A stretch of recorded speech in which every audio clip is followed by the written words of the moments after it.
Hello, everybody, and welcome to a playoff edition of the Late Night FCS show. I'm your host, Brady, the coach of Mississippi Valley State, and we are a little shorthanded tonight. We are joined by Tenny and Danny. How are you guys doing tonight? Great. Doing pretty good. It's good. Well, let's just jump right into the action. We've had the first round of playoff games basically conclude outside of one slow Danny. So we will start with the game that finished most recently. Or recently, excuse me. Incarnate Word taking down Chattanooga, holding off a late comeback. 28-25 Incarnate Word advances. After the first quarter, Chattanooga outscored Incarnate Word 25-7, but it wasn't enough. So Incarnate Word will advance to take on Mississippi Valley State. Tenny, let's kick us off. What do you think about this game? I mean, it was another rough quarter for Chattanooga. He had a bad one in the conference championship game that lost him, too. I think he posted a stat earlier today that he outscored his opponents in 6 of the 8 quarters in his last 2 games. But in those 2 quarters where he was outscored 45-0. And that's a big hill to climb. And unfortunately, he just dug himself into a hole early in this one. And he was fighting hard to come back, and I was really pulling for him, but just came up short. He was a onside kick away from probably at least getting in field goal range. Danny, what did you think about this game? So I'm just taking it from like a team, grand scheme of things perspective here, and just that, like, I know that we're past committee voting, and Incarnate Word got in on an auto bid, but like personally, this has to be the like big win that he needed, because I think he won 9 straight or something like that, something absurd, in his own conference, and then he gets to the playoffs. And instead of doing a Delaware State, I'll knock on wood here. Instead of doing a Delaware State, he comes out and destroys Chattanooga and gets that quality win that the team kind of needed. So now they're kind of a force to be reckoned with in my mind. I think they can take down the top teams and they can take down anyone. And then for Chattanooga, it's really disheartening because we knew before the round started that some great teams were going to go down, and their season, after all that and after all the hype, was just going to end. And this was maybe the biggest of round one, is just Chattanooga just having their season just finish here. But they put up a great fight, and I think they have to be proud of that. No, for sure. And I think Chattanooga, the team coming back, his biggest faults were at the very beginning of the season when he lost 2 straight. He started off 1-0, lost 2 straight, and then just got hot from there. With a year underneath his belt, and he's already confirmed coming back to Chattanooga for next season. I think that he is a team to look out for when the next season starts. He's going to be a very scary team to play next year for sure. Yeah. We should move on. All right, so we'll go on to the next. Actually, no. This is what we'll do. We'll talk Incarnate Word Mississippi Valley State. That is the second round matchup. Danny, you can start us off with this one. What do you think about this? You just said Incarnate Word's won, I believe, 9 straight games now. Can they make it 10? I don't think so. I knew regardless of who was winning this game, Incarnate Word Chattanooga, I think they're gonna go into what? Ida Bena? What is it? What is this? I think so. I don't know. Anyways, they're gonna go into Mississippi Valley State City. They're coming to hell. Yes, and I think either one was gonna get destroyed. I'm actually thinking Incarnate Word is probably gonna get destroyed a bit more than Chattanooga would, just because like what we've seen here today, they're a fighter and they'll fight back. I think if Incarnate Word gets down, they might just have dug themselves too much of a pit, and they haven't displayed they've played one solid quality game, and it was just this one. So we don't know if they get down early or have some difficult struggles. We don't know. They might just fall off. And they were the coach for Incarnate Word was the coach at UC Davis for the first several games, and has been at Kent State and stuff.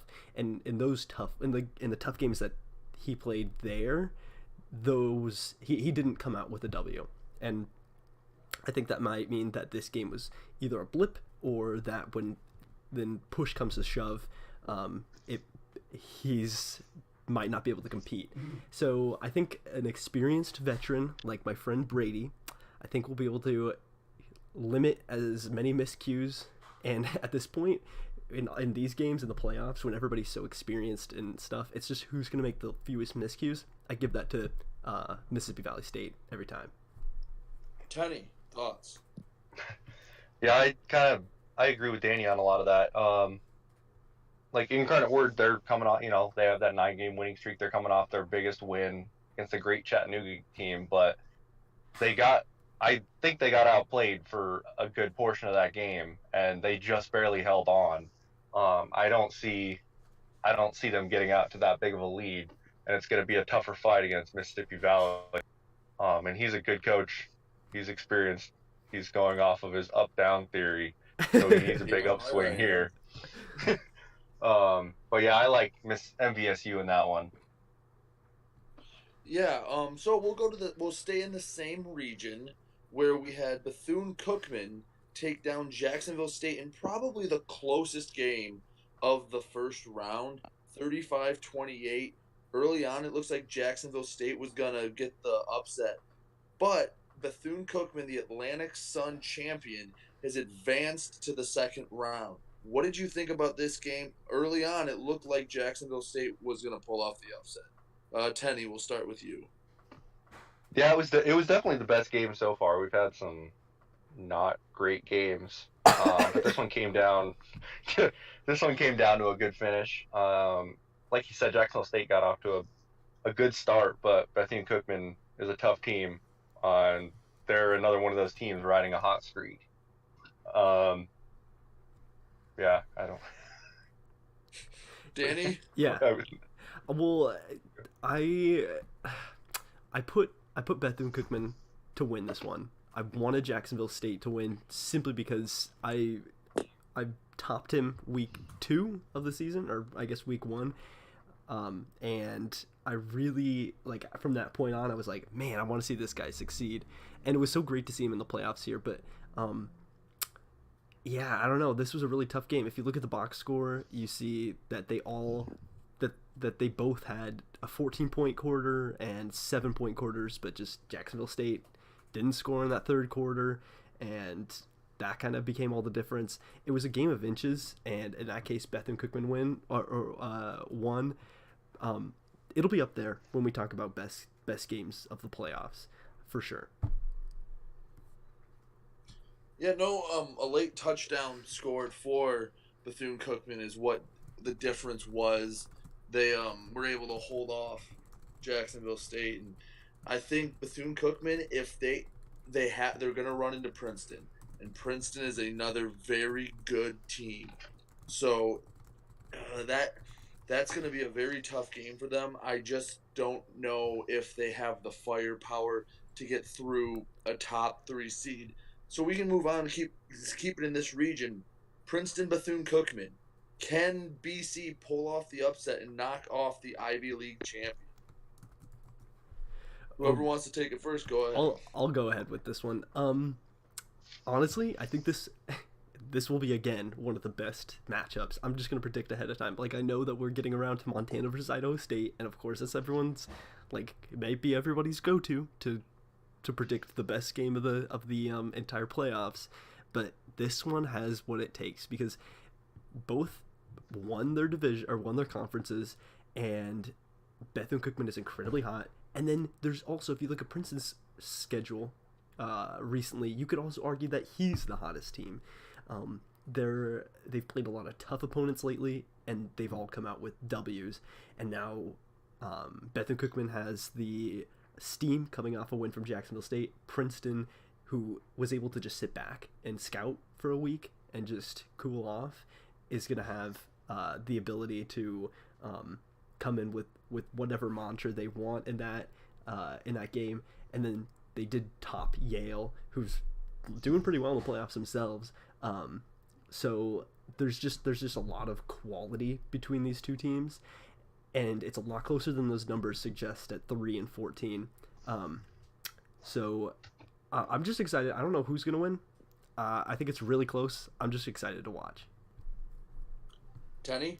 Yeah, I think it's going to be a great game. I mean, obviously we're getting to that point where, through the first round we've kind of weeded out some teams that maybe may or not have deserved to be in the playoffs or weren't the best teams, but everyone that's won a first round game is now going up against, a top 8 team that had a bye, that had a great season. So it's going to be a good matchup.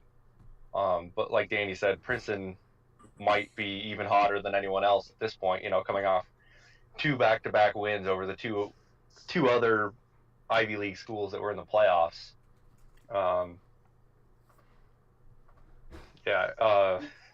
Yeah, I'll just tell you this about Bethune-Cookman is they just don't go away. I mean, having played them, they're just like a pest. You just can't shake them. And you saw it against Chattanooga. They got out to a lead and just kind of coasted. Against Jacksonville State, he couldn't shake them.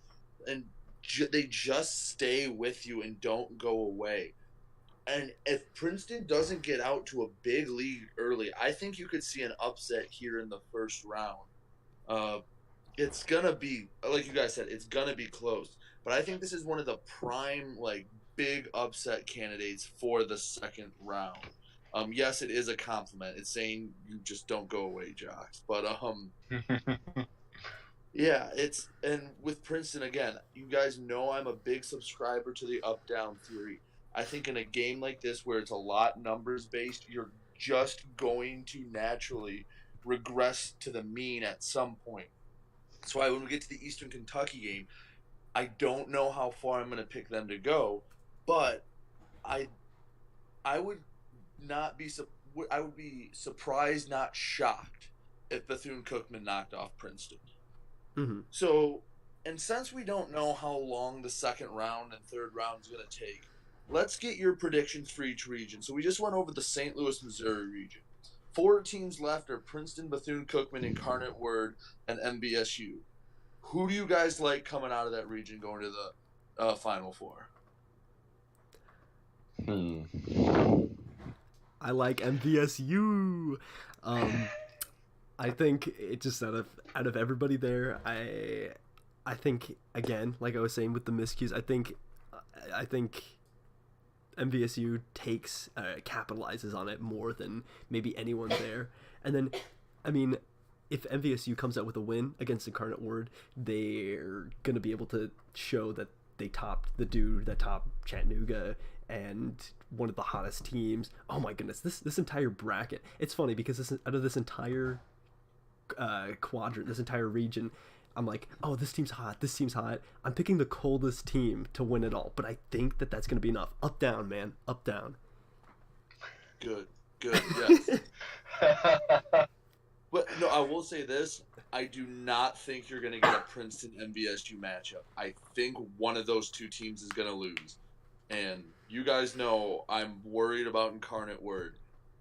I do not think you're going to get a Princeton Mississippi Valley matchup. I think one team is upsetting in that game. But Tenny, who do you like out of the St. Louis region? I mean, I've been high on Princeton all year. He's had great wins, and like we said, everyone in this region seems to be hot. Well, 3 of the 4 teams seem to be very hot, and I mean, he's just proven time and time again that he can win in big games. So I like Princeton to come through. I will say, though, that I am going to pick MVSU on the other side. I think it will be that 3-6 matchup. Yes. I mean, I wouldn't be surprised if there was an upset or both got upset, but I'm going to pick with those higher teams. All right, so now we'll move on to the Tempe, Arizona region, where we had Eastern Kentucky D-Pants Hampton 43-14.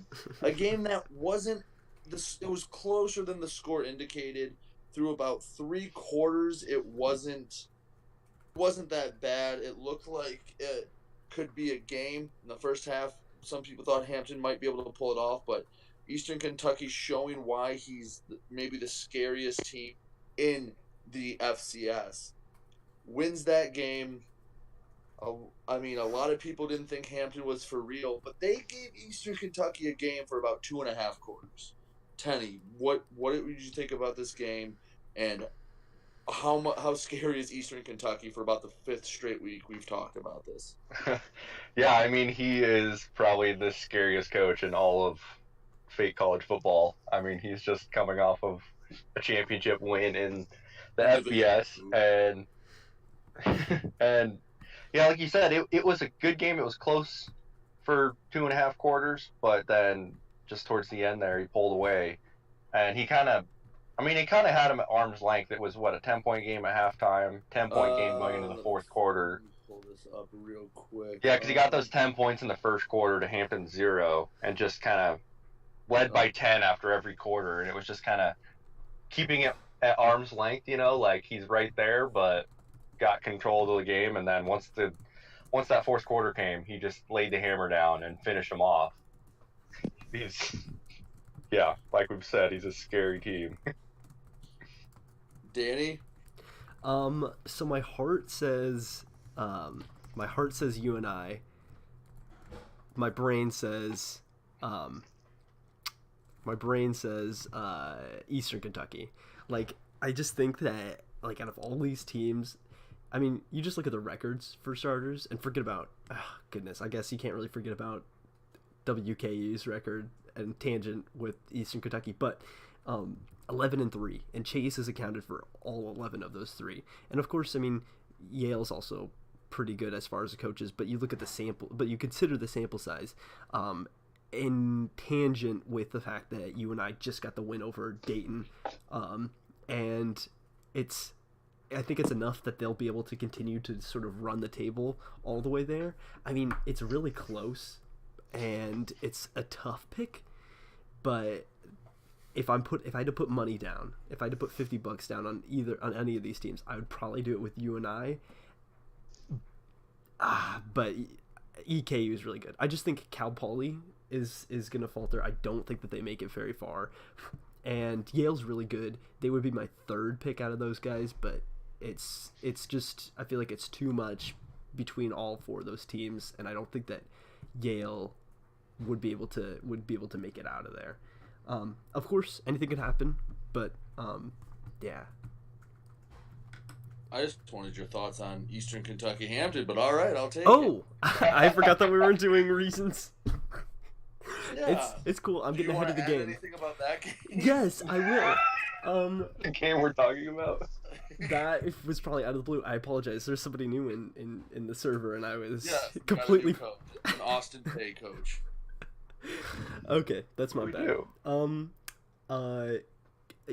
Good game. And it's what's, I guess you guys kind of said it. The score was closer, or is further away than the game actually represented. But I will say, in another sense, the score is closer than it looks, because that fourth quarter was just brutal. It kind of establishes just how much of an adjustment Eastern Kentucky can make. You know that, like, in-game trends are way more important than anything out of the game.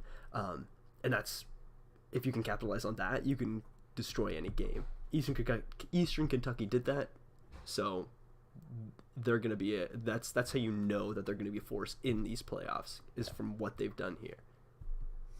Right, and the other game that finished in the Tempe region was Yale defeated Stony Brook 58-43. Yale, that was a close game at the beginning. Yale then just raced out, put up huge offensive numbers, and now the Bulldogs will be going on to take Northern Iowa in the second round. I believe that was the first game that finished in the first round. What do you think of the Yale Stony Brook game? It feels like forever ago it finished, but Yale put up some big numbers. Tenny, why don't you go ahead with this one? Yeah, that third quarter was something else. 34 points in a quarter is, I mean, that might be one of the highest I've seen in any game this year. And it was a close game up until halftime. It was 21-14 at halftime. So that's really anyone's game. And then Yale just boat raced them in that third quarter, and then there was nothing he could do come the fourth quarter. I mean, he made a run, getting 15 points and pulled it within 15, but it was just too much to overcome. that, yeah, this Yale team is another one of those teams that's scary. You know, he lost the conference championship or lost overtime on a missed extra point. Like that's rough, and that just proves that he was right there with Princeton that whole time, and maybe he's playing with a little bit of a chip on his shoulder, trying to prove people just how good he is. Mm-hmm. Yeah. So I've been talking up and down about, not up down, but up and down. Did you guys just get disconnected for a second? Did I? I don't know. Am I here? Yes. Okay. No. So, but like, I've been talking up and down about people who will try and come back and fight. And Stony Brook tried to do that after Yale scored 34 points in the third quarter. 34 points. And this was when they already had a 7-point lead coming into that. That might be a record, by the way, too. It's got to be up there. It has to be up there. At least for third quarters. But we'll get our FCFB statisticians on that. I don't know who that is, but anyone in probably chat, jocks. Yeah. I'm offering actually, a silver from Danny. Yes. I don't know what, but I'll get you that. You don't count EKU, WKU. No.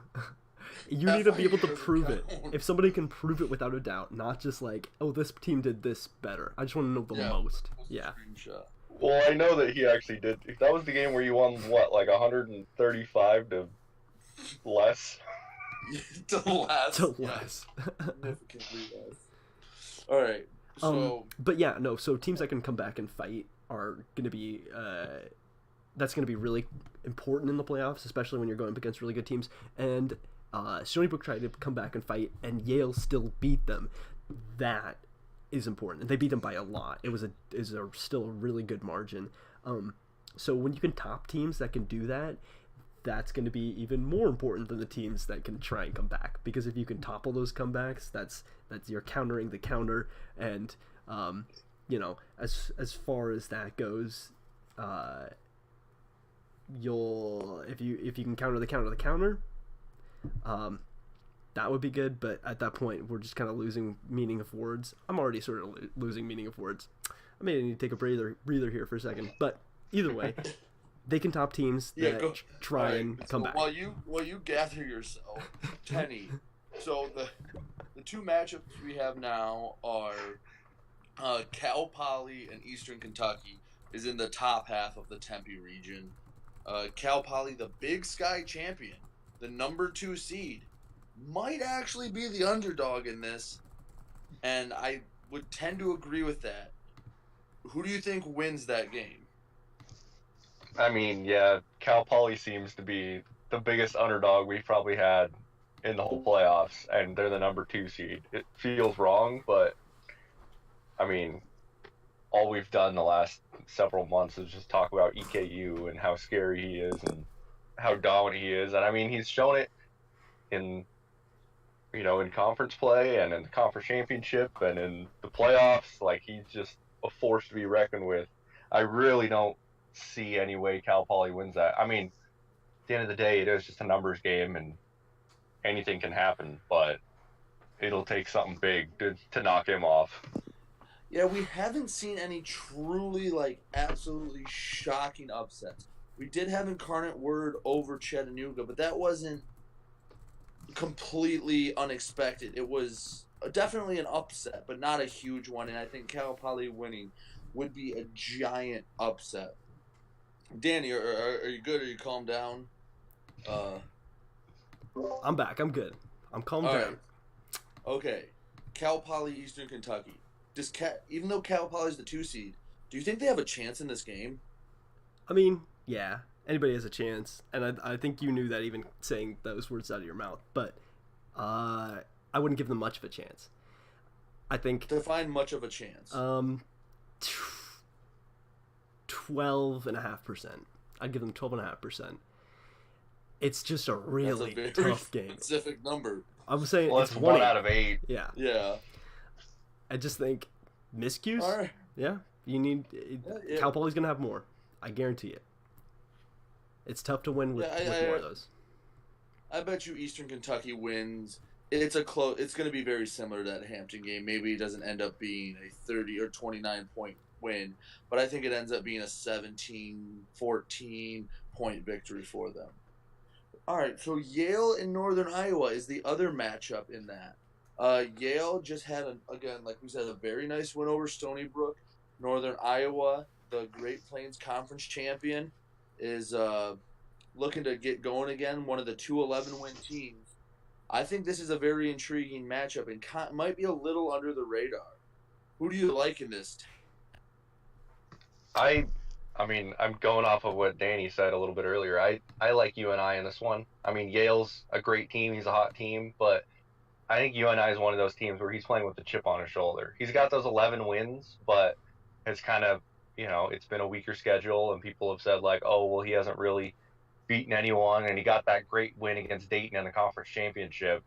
And I think he's out to prove something in these playoffs, and he's going to be a force that goes far, I think. So I like UNI to win that one. I think it'll be a close game. I don't see it being more than like a 2-score game, maybe a 10-point game. But I like UNI to get past Yale there and take another Ivy League powerhouse out. Yeah, no, as much as I subscribe to the up-down theory, I think Northern Iowa is going to be too much for them. But Yale's going to put up a fight. It's going to be respectable, but I do think Northern Iowa comes out on top. Danny, Northern Iowa, is that a clean sweep for the Panthers, or are you going to shock us and pick the Bulldogs? I think like I was saying earlier, when I was talking about something that we weren't even talking about. I'm a Panthers guy as far as this entire quadrant in this region. I do think that it's going to be close. I agree with you guys. Yale showed up. Yale showed up so much versus Stony Brook that you just can't dismiss it. And I think whoever wins this one is probably going to win the next one. There's a lot of steam. I think Northern Iowa, if they win it, they have a lot of steam going with them because, they beat Dayton, and everyone's like, okay, that's their statement win, but that's a statement team win. They need a statement coach win. Yeah, I do agree with something you said that the winner of this game will win the region. I think EKU's been so hot that they're going to falter at some point. I think they're going to be good enough to beat Cal Poly. Okay, wait, tangent though. Or not a tangent, but just a general question. So yeah. you talk about up-down theory, and this whole playoffs is like you got to be up for the entire playoffs. Right. So, when you're looking at all this stuff, who did you pick to win, first of all? So in my bracket, I had Sacramento State winning just because when I looked at their resume, they literally have the best 2 losses, and they haven't shown they will lose to a bad team. Gotcha. Okay. And so you think they're going to be up for... I guess that makes sense that you would pick a team with a bye because that means less time to down. Well, and plus you have to look at what they did at the end of the regular season. Like Incarnate Word, they've won 9 straight games. The numbers suggest at some point you're going to falter. So I guess. So they're looking at... They just have to lose 1 and they have to win 5. So I wouldn't think. A team like Eastern Kentucky, while the team Eastern Kentucky did lose their last regular season game, the coach won the national title in the FBS. He has been very hot. You're gonna cool down at some point. Mm-hmm. That's what I think when I look into it. All right. And when we get to the other side, I'll talk about why I don't think Montana is winning the national title or maybe even getting to the Final Four. All right, Stephen A. Smith. Let's move on to the next one. Oh, okay. Yeah, okay. That's why you're just a banner on the graphic. You know what? I'll take it. We'll save the juiciest one for last. And we'll go to the New Orleans region, where we had Butler take down Presbyterian. Danny, what'd you think about that? Man, Butler is good, and Butler is back because losing to North Dakota and then coming back to win their week 13 and now this game, it's like they've become the scary Launch is team done. to everyone else that Drew has been talking about. Because he's always the number one guy to be like, dude, Butler's scary. Wait, let me try and make that a little bit more Drew. Dude, Butler's scary. No, I can't do it. I'm sorry, Drew, but For yeah. sure. Oh yeah, sure. um, nice. But now everybody Butler sees that. terrifies. Yeah, I mean, you took down 2 FBS coaches. Whether or not you really think the FBS is good or not, that's still impressive. And now they're gonna get to play San Diego or something. Yes, they will play San Diego. Butler in their Presbyterian game put up 35 points in the first quarter. 35. Scored 45 total. 35 in the first, 5 touchdowns. That's more than Yale. In the first so we already half, found. yes, the first first half. half. Sorry, Okay, first half. Sorry, first half. that's still impressive. It was the first something. We're all just out. There's like 3 of us. The heat is on. The pressure's on. Yeah. Yeah. So. Yeah, this is one of those games where Butler, they got out to an 11-point lead in the first quarter, had a 15-point lead at halftime, and then just kind of cruised in the second half. There wasn't a whole lot of action in the second half. A lot of punts, not a lot of touchdowns. But the game kind of cooled off at halftime, and Butler just kind of saw that lead out to victory. And now they get to go on and play a great San Diego team, which I'm looking forward to that. That's one of the ones I'm looking forward to the most, because all year in the Big Sky, San Diego's been that team that I never wanted to play, and obviously I lost to them and got my ass handed to me. But he's just been one of those scary teams that can knock off a good team. And then Butler, like Danny said, he's coming back to his form, and he's been a scary team all year, the team that Drew doesn't want to play. So that's going to be a great matchup in the next round. Drew doesn't want to play any team in the playoffs. Everyone's scary, according to Drew. That's what I'm saying. No, yeah, you guys said it all. I thought Presbyterian wasn't a bad Cinderella pick. I had them, I think, going to at least winning 2, maybe 3 games. But no, Butler put their foot down, and they're going to be playing San Diego. Mm-hmm. Uh-oh.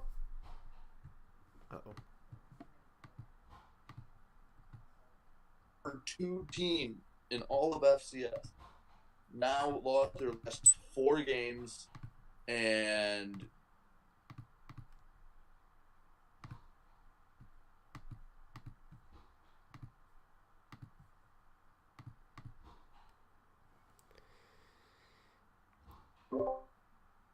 There we go. Pretty close throughout. Both teams only scored touchdowns, but it was never more than a 7-point game the whole time until down there towards the end when Norco pulled out that 14-point victory. But yeah, they proved their worth and that they deserve to get that last spot in. I know people that were questioning us on the committee for why they made it in over Howard and maybe some other teams, but this just proves they have those good wins. They're a good team and they can show up. And on the other side, Eastern Washington is that, they've kind of been that thorn in our side the whole season ever since their coach left. But what a fall from grace that is, ending up the season, 1 game above 500 on a 4-game losing streak. Like, at one point, the number 2 team in the country. Danny, yeah. What do you think about Northern Colorado's victory? And even though the seeds say it's an upset, I don't think anyone really is surprised by this outcome. I don't think anyone picked. Did anyone pick Eastern Washington to win? I think we determined that nobody thought that they were going to pull that out. And of course, people are. You'll say that that's more of a testament to how much Eastern Washington is new and how much their coaches have failed to produce. But another part is that Northern Colorado is still a threat. They took down Idaho State. Poor old coach there. Not old. He's not. Anyways. But yeah, and so they've shown that they can compete at the playoff level. Idaho State did get a W, so now they have the transitive property. They have a win over the Ivy League. Actually, they beat Dartmouth, so they definitely do. But anyways, so I think that they can go far, and they'll give Sac State a run for their money. I don't think anyone not many people will probably pick Northern Colorado to advance past Sac State, but that's going to be a much closer game than if Eastern Washington did. It was a close game, but I just never really had a doubt that Northern Colorado was going to pull it out. All right. So the New Orleans region, in the last 4 teams, you just said Sac State, Northern Colorado, Butler, San Diego. I think you could make a compelling case for 3 of these teams to win a national title. But who do you think out of those 4 makes it to the Final Four? Danny, you can start us off. I think I'm with you. I think Sac State is going to win it. They did already beat San Diego, and it's going to be tough for any of the teams that are playing in that quadrant. None of them were the 2 teams that beat Sac State, and so, like you were saying, they haven't shown that they are going to lose to anyone outside of the best of the best. And while it is the playoffs, I don't think that the teams that are here, the only team that I would suspect, just based on quality of coach, could take down Sac State would be San Diego. But Sac State has already proven that they can take them down. So to me, it's kind of just a no-brainer. But of course, I would like Butler and San Diego. I think the only one who is kind of has the or who's going to have the hardest path getting there is Northern Colorado. But Sac State it's got to be the odds-on favorite. Teddy, what do you think? No, I think Sac State is the favorite, especially with the weaker matchup is because either Butler or San Diego could win that game. And I think Sac State, while not an easy game by any means because Northern Colorado won a playoff game, they have a less hard matchup than the other one. Tenny, who's coming out of New Orleans? I mean, I can see any one of these teams making it out. I mean, I know Norco is probably not the best team, and he doesn't look the best on paper, but he's shown that he's a good coach. He's beaten some good teams. He's won a playoff game. It's going to be a tough matchup against San Diego, or against Sac State. I'm going to go with the upset pick and say that Northern Colorado makes a Final Four out of this group. Wow. I don't know. There's something about them, and I feel like he can go on a run. But like I said, I wouldn't be surprised with any team making it out of here. I agree. You've seen their fierce paws, and you're like, oof, that game really showed you. They're also teams that have beaten me, I like. Although San Diego beat me worse, so that logic goes out the window. But dang it, Tenny. Now let me ask you 2 a question. Do you think playing a first round game will help teams? And do you think bye rust is a real thing? Since a lot of these teams that have a bye haven't played in probably 2.5 weeks, 3 weeks. I mean, I pretty much had a bye for this game because I didn't play week 13, sat out, and I've kind of destroyed them. I don't know. That's a good question. I don't think I can give you a definitive answer. You're right. That's very true. A small sample size, but I don't think so. I think it's just neutral. I don't think there's any huge advantage aside from not having to risk losing in the first round. Tenny, do you think there's anything to that, or is it just like Danny said, neutral? I mean, I know for me personally, I would rather be playing games, and I've come off of 3 straight wins in 3 weeks, and I haven't had too much downtime, and I've kind of been feeling good about myself, and I just don't know if I was off for 3 weeks and had to play a game. I mean, obviously you're still a good team, but I mean, I'm not saying it's an advantage to the teams that played a first round game, but it's definitely not a disadvantage, and I'm happy I had a first round game. I know that was like a terrible answer, but no, I get you. Yeah, no, that's fair. Yeah. So that's a nice transition into your first round game where Brown got beat up pretty bad, 31-7, and that game could have been a lot worse. Idaho State was chewing the clock from, I think, midway through the third quarter just to get it over with. Tenny, tell us about that game. What we all thought was going to be a really good game kind of turned out to be a disappointment. Yeah, I mean, I was really looking forward to this game. I mean, Brown's been a great team all year. They they're one game away from making the conference championship against Princeton, or like the game against Princeton to make the conference championship. But it really, I mean, I wouldn't say like completely dominated, but there was a muff punt and a muff kickoff where I got a short field from like their 20 and was able to score touchdowns quickly. And I think those two kind of were the backbreaker. I mean, I was still, shut Brown out in the first half. So, it Yeah, just got out to give that up big 7 lead. points. You're going to win a lot of games. I said giving up 7 points, you're going to win a lot of games. Yeah. Mhm. But yeah, I mean, I just got out to a hot start, got some turnovers in key moments of the game, and was able to capitalize on them. And my defense in the first half, Brown had one drive where they got down to, I think, like inside of my own 20, and then had a turnover there too. And then on the like three of Brown's first four drives, there were 4 and outs. So it was a lot of, just controlling the game and having, if you have possession of the ball, you're kind of in control of the game. And I was able to capitalize on that. And then, like you said, once I actually started chewing the clock with like 2 minutes to go in the second quarter because I was trying to chew it down so that Brown didn't have a chance. And then once I had a 28-point lead at half, I was like, I'm just trying to get to the finish line. I'm not trying to set any records here. Right. Danny, what'd you think about this? The beatdown from the Bengals. I wasn't following too intensely because I knew the game it was going at some points and then it just kind of stopped, right? It was like moments of intensity. I'm not sure entirely. Tenny. He's maybe not listening. That's okay. But it was kind of fun to see him chime in all the time, to see Tenny just be like, "Oh, Brown got stuffed.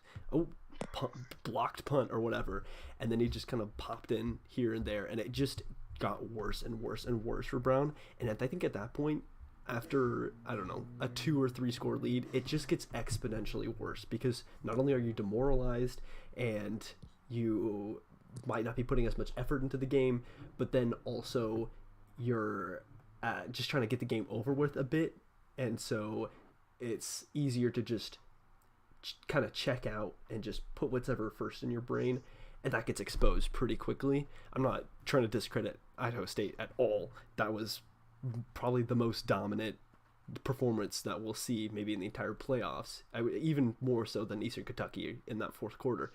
The Idaho State game was over basically from halfway through the first quarter. Mm-hmm. Yeah, it just didn't get any better, and that is something. That's something that I don't know. I don't know how to complete that sentence. It was magical. All right. We'll just move on to the next game then. Well, no, here's my question. This is the only game preventing us from starting week 2 of the playoffs. Danny is clock stalling Delaware State. I'm trying to get the Currently W. It is 24-7 with, yes, please, everyone boo Danny in the chat, please. Give Danny a big boo. Yes, Make me good. Keep it going. Thank you. Montana State, Delaware State, 24-7, and it looks like Danny's gonna win if we don't make him forfeit. But Danny, you had control of this game. Delaware State's the 24 for a reason. Mm-hmm. You've dominated this whole game. Tell us what happened. So when I came into this game, it actually went exactly as I thought. Not that I would dominate, but I was like, okay, I'm going to be really nervous at the beginning of this game. And then I'm sure, like, as it progresses, I'm just going to kind of start to run away with it and then be really like, why was I so nervous at the start of the game? And that's exactly what happened. It's kind of funny because this is exactly what happened in Montana State, the IRL Montana State's first game they played Incarnate Word, and it was like kind of intense and close first early, and then Montana State just ran away with it where it wasn't even a game. But it was just depressing because it wasn't even like Delaware State was having a little bit of bad luck on every play. It was like they just had moments where they just collapsed because they had 4 turnovers in the first quarter, I guess. And first half. 1 was turnover on downs. 2 were turnovers on the first play of their drives. and the other one was a turnover touchdown. And then trying to score at the end of the half, the clock ran out because they didn't hurry up with their field goal or take a timeout. And it was just every single moment. It was like the Brown game where it was just more and more depressing. I don't really know why I'm the one who's been the beneficiary. Usually it seems like I'm the one who just can't catch a break and just no numbers have gone my way. Of course, they did get the turnover touchdown recently, but it's to the point where they didn't do enough in the first quarter to make it close enough that we won't just chew out the second half, and there's less time for them to make a comeback then.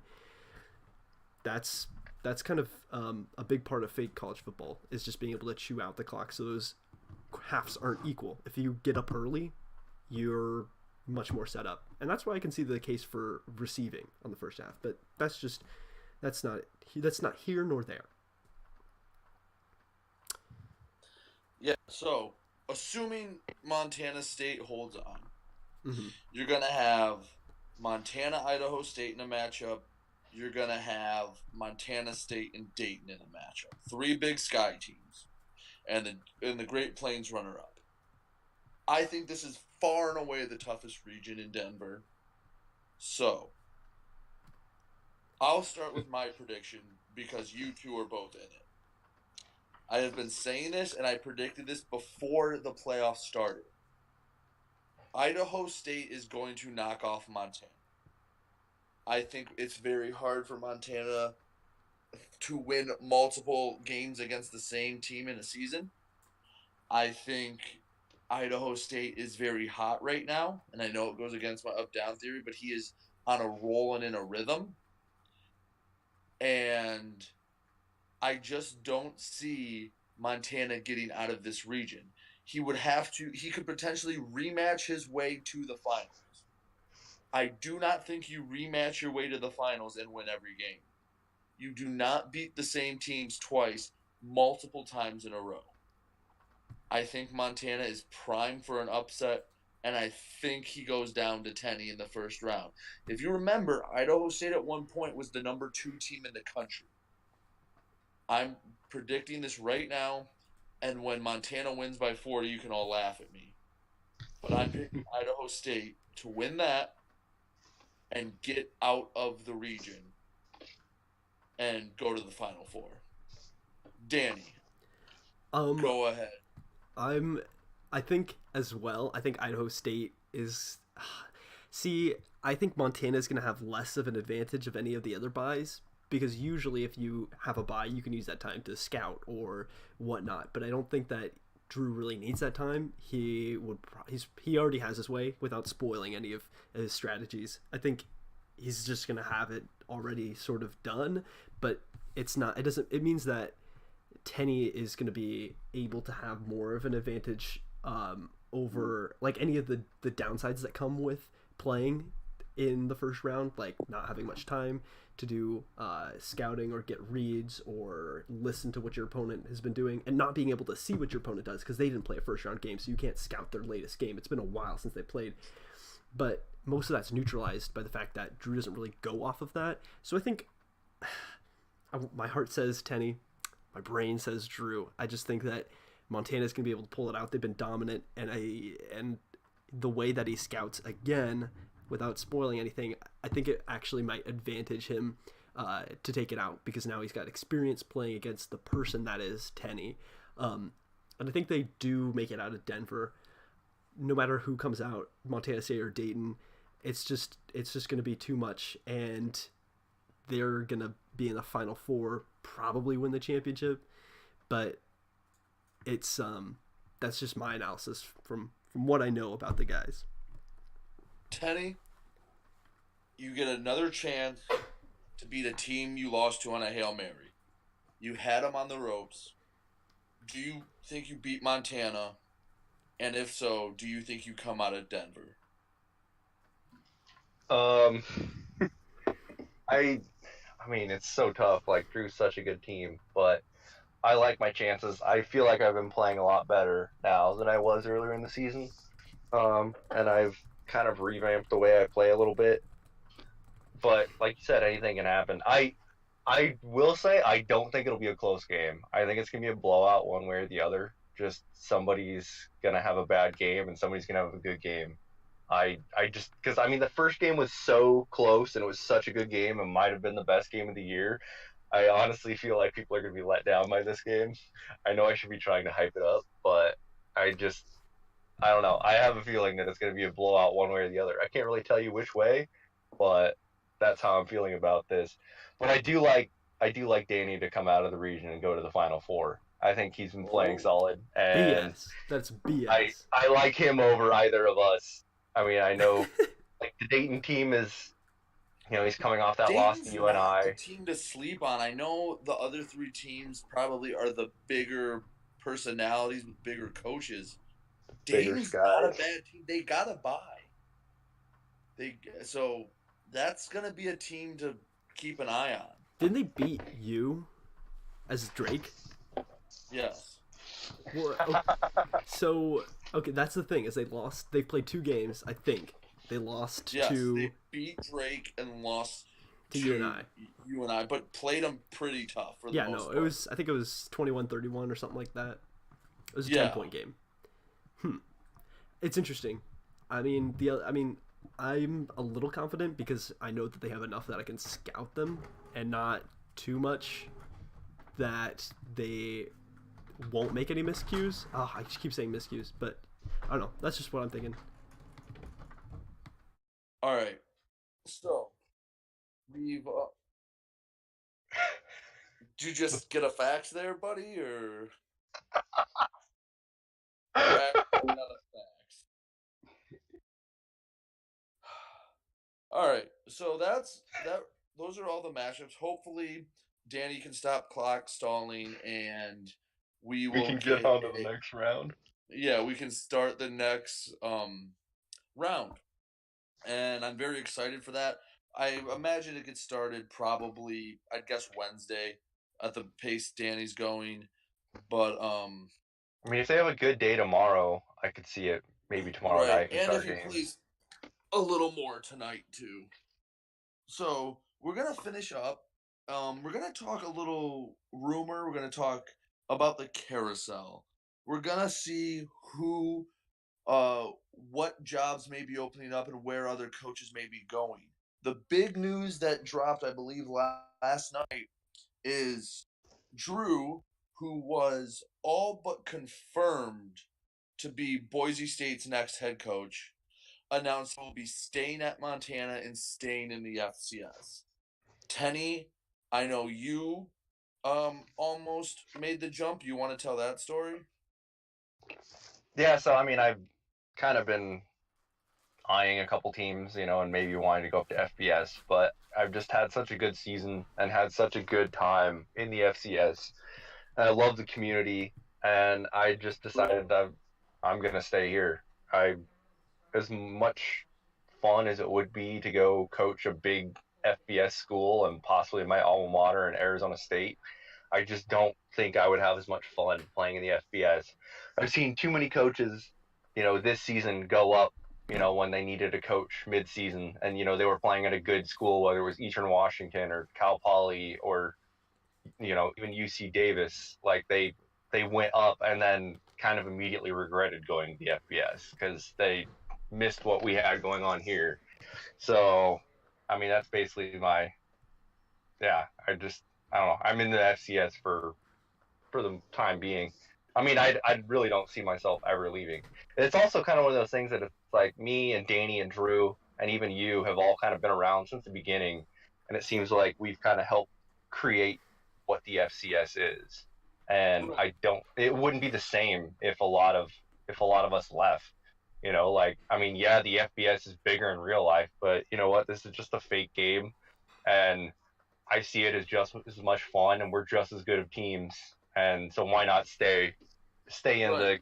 the conference that we helped create? Yeah, no. It's been a lot of fun.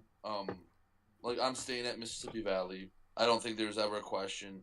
Danny, you're staying at on Montana State, right? Yep. There's no. You're not gonna shock us all right now. You're not gonna take your talents to South Beach. I was thinking about it, but He's taking his talents to FAU. Yeah. Yep. Oh God. Yeah, and as far as I know, Chase is staying right at Northern Iowa. As far as I know.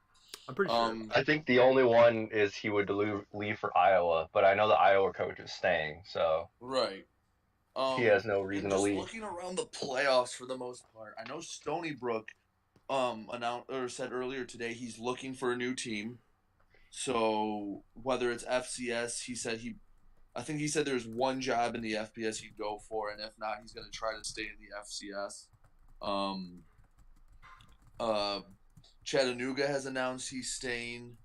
Uh, Eastern Washington said he's staying. yep, Eastern Washington announced. I know one team that might be on the move is Maine.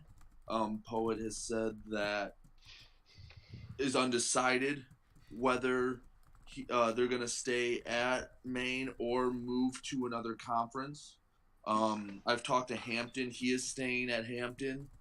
Um, yeah, so there's a lot of teams out there. I think of the buys, the only teams I'm not really sure about is Cal Poly, what they're going to do. Everyone else, Yeah, I'm pretty sure, is staying at their school.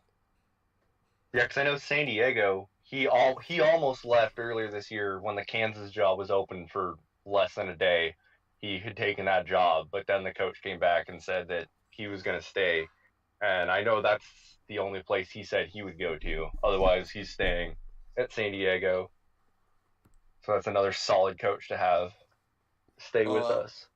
Well, AP has just told us he hasn't even come close to making a decision. So there's another team. I think most of the Ivy League schools are staying put. Butler is Butler's staying, Chris staying. says. So we're gonna have the same core, and hopefully, if we can add just maybe a half dozen to a dozen more very active Discord coaches, we can really be rocking and rolling next season.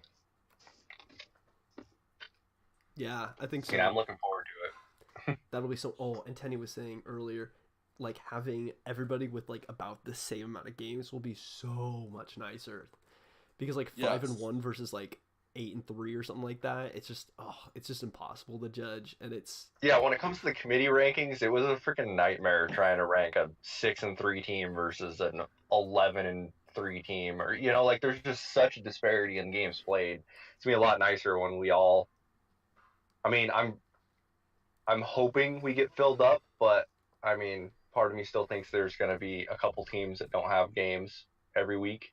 Maybe not every Well, week, but at the beginning. But it's it's only going gonna to be be one of way those better weeks. than this season where like Yeah. we had that huge influx at the beginning of the season and there was a bunch of teams that played week 0 and 1 and then a even bigger one week 2, and that's really when a lot of the teams got their coaches was week 2.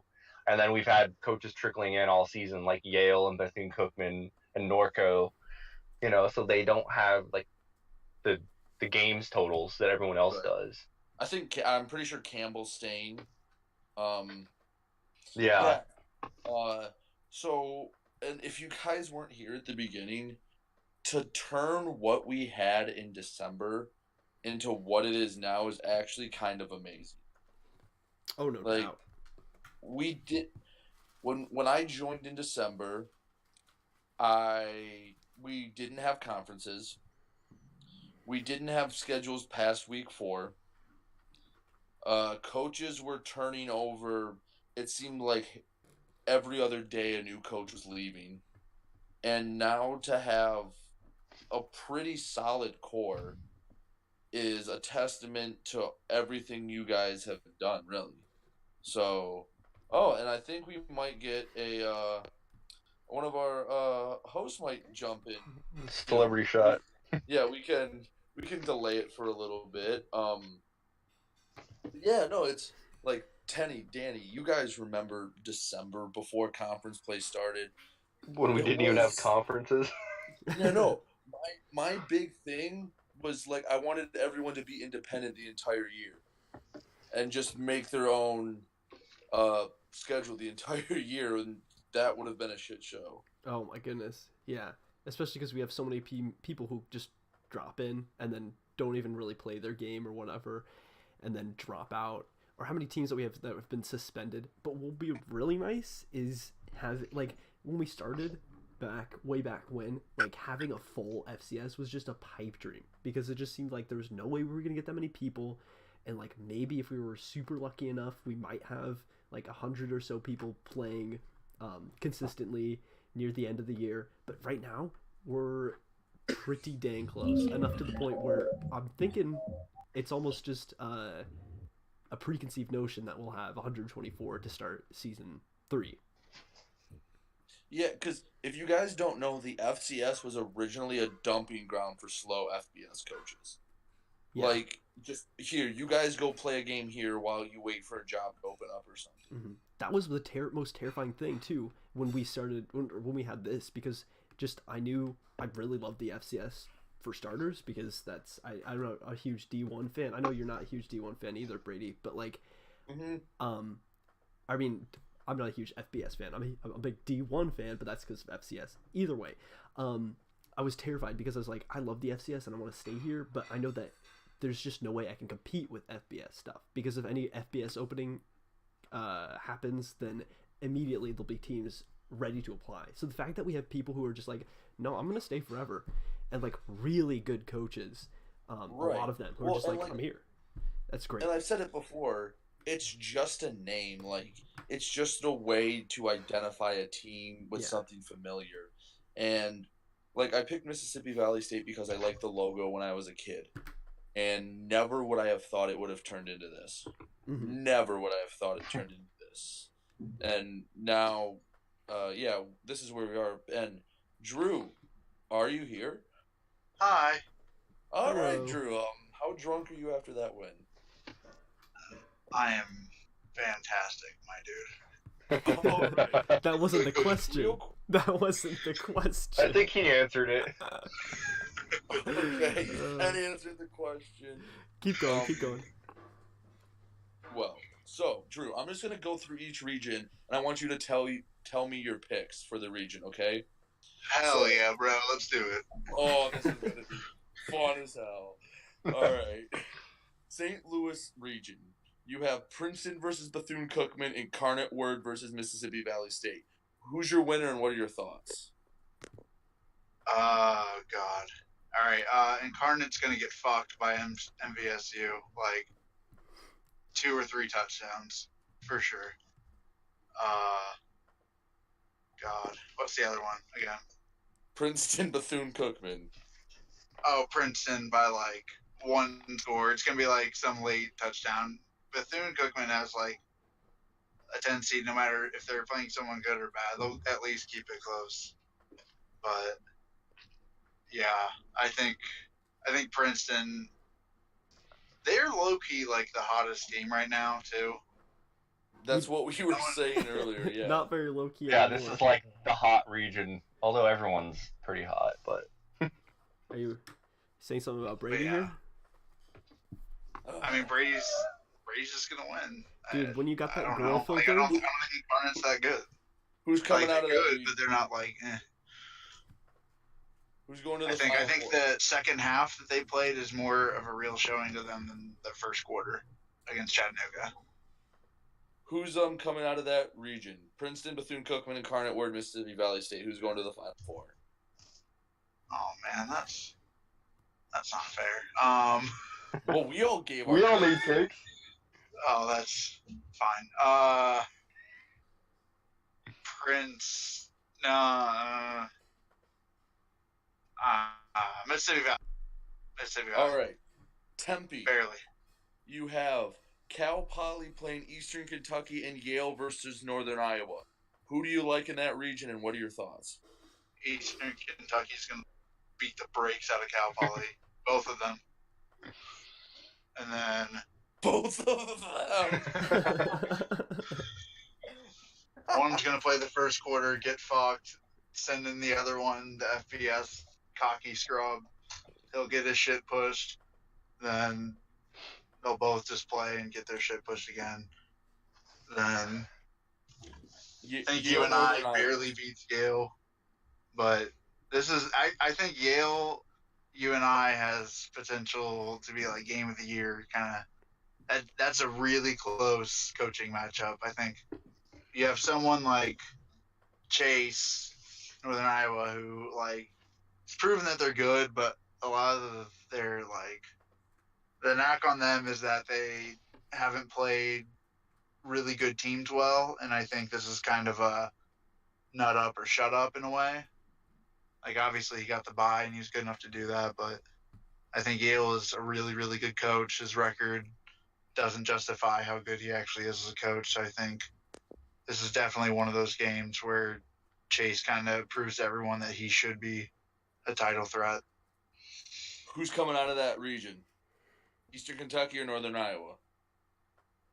It's going to be Eastern Kentucky until it's not. I want UNI to win so bad. Like I want Eastern Kentucky to absolutely just skull fuck Cal Poly into oblivion and just make them both retire, and then just lose to Chase by like 3 touchdowns, just to prove that he's human.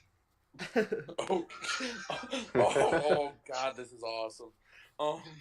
New Orleans, Sac State, Northern Colorado, Butler, and San Diego. Thoughts? I think Norco is going to make it a closer game than what everyone's thinking. I don't know. I get the feeling. Tenny did. Yeah? Yeah, I picked them to win the region. Dude, hell yeah, bro. But I think, oh man, like I don't think they'll win against Sac State. I think they'll keep it close though. Sac State's good, but they haven't beaten those like top teams. Like they beat San Diego, cool, but like didn't beat Cal Poly, either one of them. Didn't beat Montana. So I mean, they beat up on all the smaller teams, but I don't think they played many like of these like mid-range type teams. Didn't they beat Idaho State? No, that was San Diego. Oh no, Sac State had the easiest Big Sky schedule I think I've ever seen. Other than Montana. Lost like the 2 big. Yeah. Oh, you're right. Okay. Butler, San Diego. This is a tough one. It's your boy. Butler. I can't go against my boy. All right, My Butler. boy put his fat sack on top of the FBS. And then teabagged him to death. And now he's going to take on Zant. He's gonna take on MLR now, pretty much. He's gonna go through the whole fucking town, just rubbing his nutsack on everyone. So Butler's coming out of New Orleans. Oh yeah, Butler for sure. All right. Butler's gonna destroy half the Big Sky. And now the Denver region. You got you versus Idaho State and Danny, if he ever plays his fucking fourth quarter, versus Dayton. Danny's gonna piss all over Dayton. Okay, that's not the game I want you to predict, though. How are you gonna tell me to predict my own game? Because Like Tenny's not gonna just come out here and spread my cheeks. I think it's gonna be a really good game. I mean, biased, I think I'll win, but if I lose, I wouldn't be the least bit surprised. Who's coming out of Denver? Dude, me, what the fuck?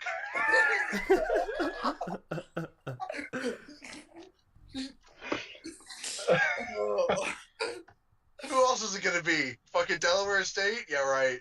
How is that even a question? Presbyterian? They're fucking retarded. They're not in our. They're not in our. Yeah, They they're not already anymore lost. because they got fucking dunked on. That's why. Drew, we Sac didn't ask you State? if Bryant No. was gonna win Denver. We just asked you who's gonna win the whole. Whole thing? No, Wait. not the whole thing. Not the whole thing. Who's gonna No, win the win region? the Denver region. Yeah, Presbyterian's not in. And me, but dude. Fuck. I thought I answered this. No, we did.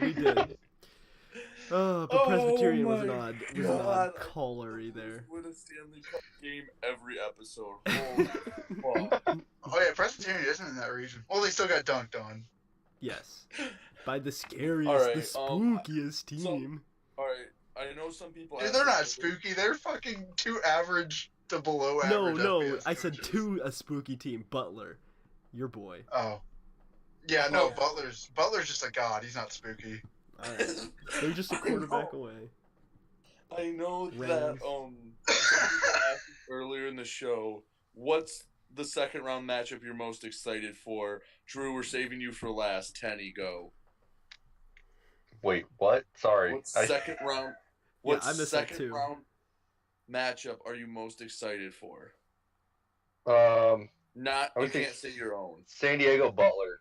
That's the one I was high on earlier. I like both those teams. That's gonna be a good game. Danny. Princeton, Bethune-Cookman. One of them is gonna win, and Well, yes, one of them will win. and I'm excited. No, but here's the thing: Teamwork. one of them's gonna lose. One of them's gonna lose. No fucking way, dude! Hey! Wow. I will say though, Hot take. you know what's not gonna happen? You know what's not gonna happen? A tie. I don't think they're gonna tie. I don't think that'll happen. Danny, I thought I was drunk, but you're special, my dude. You should have been here earlier. All right. Oh my god. Okay. You know what? All right, Drew. What game do you want to see in the second round? Oh man, I'm gonna go UNIU. I think that's gonna be a good one. I would love to see Norco just go like full retard against Sac State and just absolutely destroy them. That'd be hilarious to me. You're the only one who gets beat by those guys.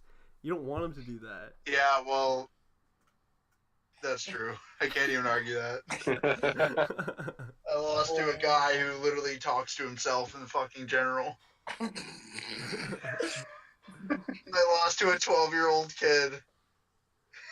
Oh my god. Then I lost to two dudes who suck each other off halfway through a game. I can't. Brady, did you answer this one? I can't remember. He did not. Do it. Me? Which game are you most looking forward to? I was gonna say Princeton, Bethune-Cookman too, but I'm just gonna take the cheap way out since I can say it. Montana, Idaho State, because I've said for a while now Idaho State's winning that game. All right. Yeah, well, guess what? Fun fact, bud. 4-0 against him. Eat shit. About to be 4-1. Yeah, you're fucking right, though. Tenny's gonna literally dunk on me. Well, Tenny said one of you is gonna dunk on the other. Who knows who? Oh. Who knows which? Danny, the fucking takes this fucking night. Hey, Beautiful. I'm telling you Tenny's takes. I'm telling you Tenny's takes. All right, I can't take credit for that one. Okay, Drew, I'll say hi to our newest coach, Austin Pay. Welcome him in. Wait, is he? Oh, dude, Austin P. Dude, what's up, my guy? I swear I'm not like this all the time. Yes, he Yes, is. he is. Yes, he is. He's not far off.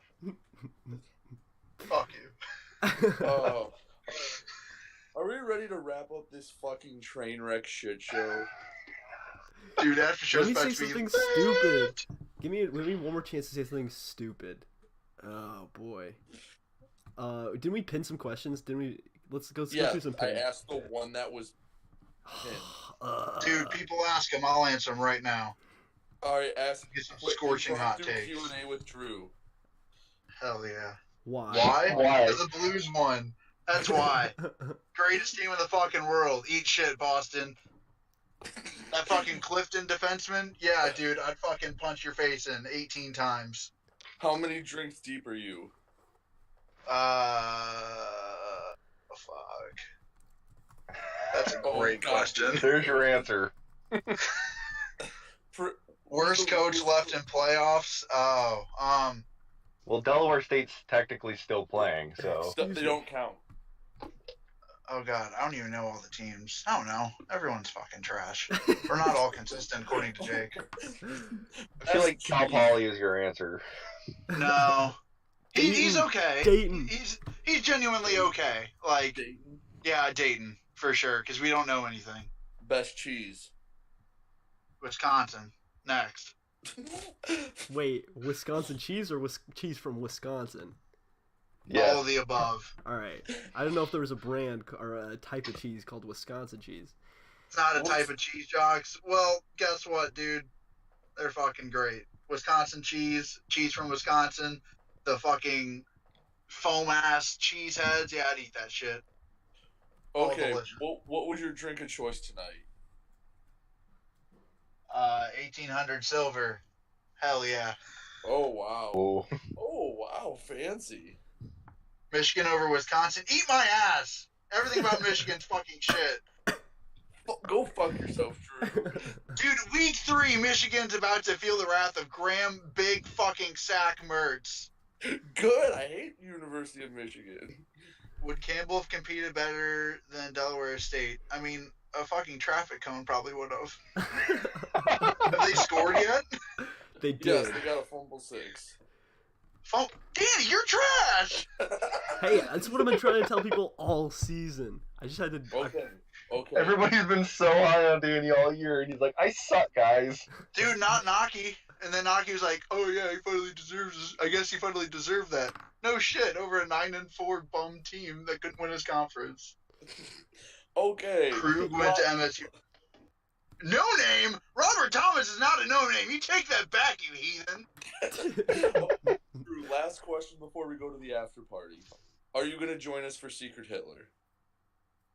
Dude, Tenny's Hitler. Easy. Is that a yes? Dude, I'm here for it. Hell yeah. Okay. Well, that was something. I guess that was technically the late night FCS show. Yeah, there's definitely a dip in quality this week. But who cares? Fuck it. It's the playoffs. We will see you next week. We're out.